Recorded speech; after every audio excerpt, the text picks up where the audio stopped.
Habari ya wakati huu, spoti yangu ama familia yangu ya Bams 1 na wanafunzi kwa ujumla wa chuo kikuu cha Mtakatifu Agustino South.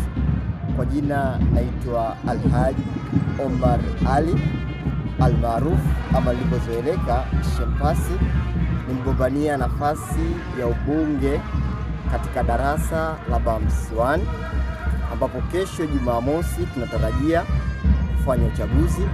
Niwaombe familia ya Bams 1 kulichagua kuwa kama mbunge wa darasa la Bams 1 na kuweka tiki katika jina la Alhaji Omar. Hakika niwaahidi mambo mazuri, na kwa uwezo wa Mungu kesho ifikapo asubuhi na mapema kuanzia saa 1 uje na kadi yako ya chuo ama kitambulisho cha chuo, uje umpigie kura Alhaji Omar na si mtu mwingine kuwa mbunge ama member of parliament of South 2025.